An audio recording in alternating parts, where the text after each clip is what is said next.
everyone, welcome back to another episode of Ocean State Aquatics TV. Now, if you have been keeping up with our Facebook and Instagram stories, you would have noticed that we got a huge shipment of freshwater fish delivered in yesterday night. What we didn't show on all those stories is that we actually got a ton of plants in as well. So a lot of these plants have actually already been put into the tank, but a few of them are still floating into the bag. So I want to show you a quick overview of everything that we got in. So if you're interested in adding some new greenery to your tank, definitely take a ride on down and take a look at all the new plants that we got in. So let's jump into it. So starting out first, we've got lots of different types of cryptocorynes that we got in. So let's open them up and see what we got. So up first, we have the cryptocoryne Wendi Brown. We got a bunch of cute little bunches of these. So when we get plants in, what I like to do is I just take them, I leave them in the pre-packaging that we get them in because it makes it a little bit easier for us to divvy them up and sell them to you.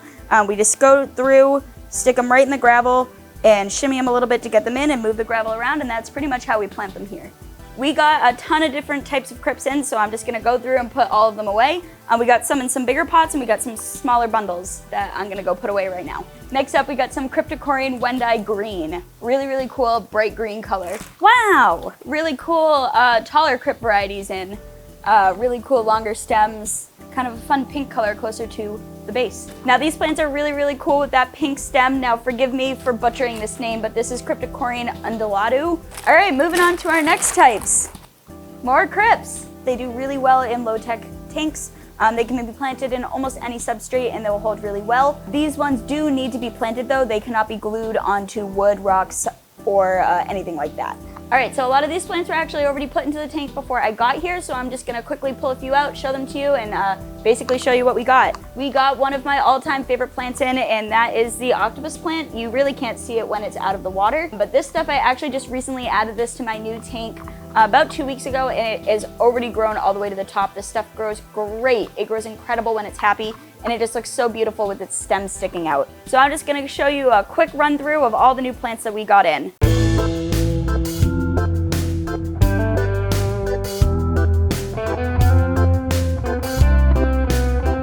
This is Bacopa, another one of my personal favorites. Now this is a really cool variegated hygrophila.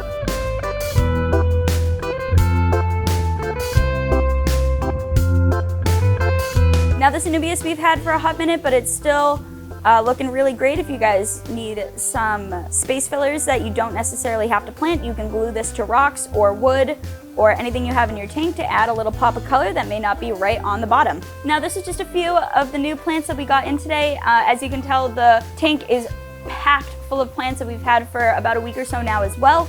If you're looking to add anything new into your tank, we've got a great selection of plants all the way from beginner level all the way up to will look great and thrive in a high-tech CO2 tank. If you're a little bit interested in the different species of the different plants that I showed you, make sure you come into the shop and ask us and we would be very happy to tell you all about them. Now, if you guys don't mind, I'm gonna go and do a little bit of plant shopping for my tanks at home. Thank you guys so much for watching, and for the first time, keep it planty.